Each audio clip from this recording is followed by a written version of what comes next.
নমস্কার বন্ধুরা, আজকে আপনাদের সঙ্গে বাঙালিদের খুব প্রিয় একটা পদ টকের ডাল, আম দিয়ে মসুর ডাল দিয়ে টকের ডাল রেসিপি আপনাদের সঙ্গে শেয়ার করছি।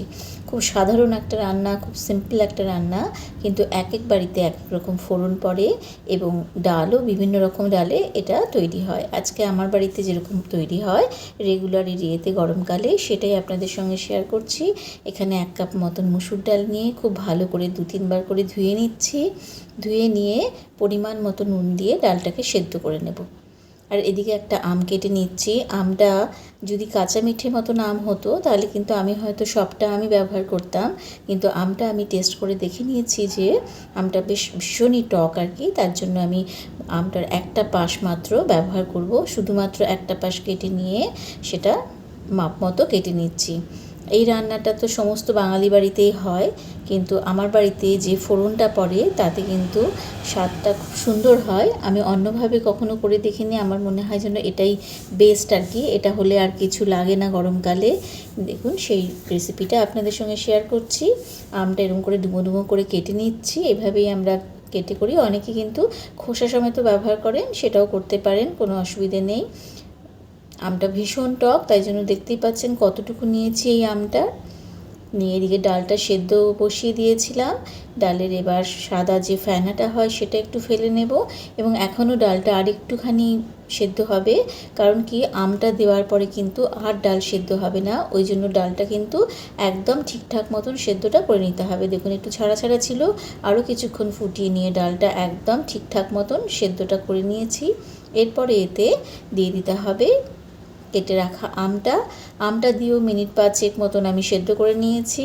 এতে কিন্তু ডাল আর গলবে না, কিন্তু আমটা ঠিকঠাক মতন একদম সেদ্ধ হয়ে যাবে। আমের রঙটা চেঞ্জ হলেই বুঝতে পারবেন বন্ধুরা যে আমটা সেদ্ধ হয়ে গেছে। এখানে নুনও দিয়ে দিয়েছি পরিমাণ মতন, যেহেতু আমি আগে ডালের মাপে নুন দিয়েছিলাম। তারপরে আমি আম দেওয়ার জন্য বেশ টক বলে আরও কিছুটা নুন দিয়েছি, এবং এবার হলুদও দিয়ে দিচ্ছি। দিয়ে ডালটাকে পুরো রেডি করে নিলাম। আমের রঙটা দেখেই বুঝতে পারছেন যে আমগুলো খুব ভালো মতন সেদ্ধ হয়ে গেছে। দিয়ে ডাল কিন্তু একদম রেডি হয়ে গেছে। এরপরে শুধু রয়েছে বাকি সোমবার দেওয়ার জন্য। এরপর এটা যেহেতু খুব টক আমটা, ওই জন্য আমি সামান্য পরিমাণে মিষ্টি দিলাম।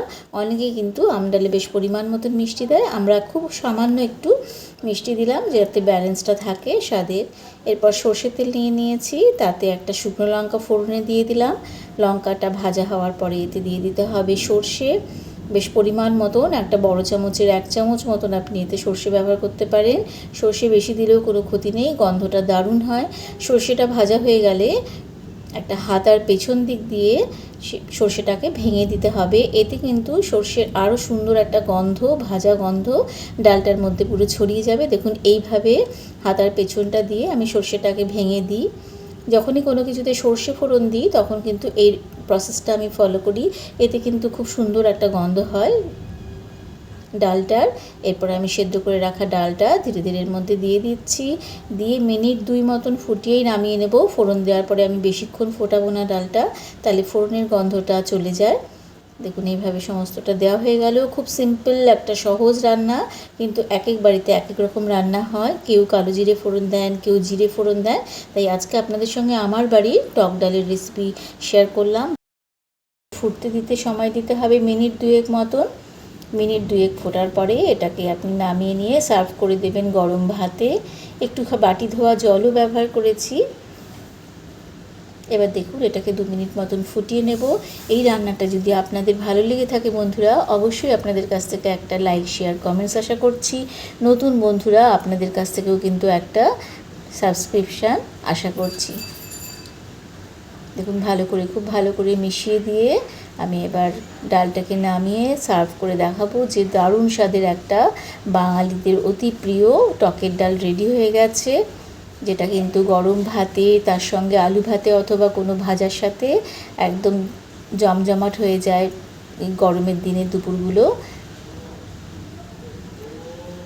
আশা করছি আপনাদের সঙ্গে আবার আমাদের দেখা হবে পরবর্তী কোনো এইরকমই কোনো রেসিপি অথবা কোনো নতুন রেসিপিতে।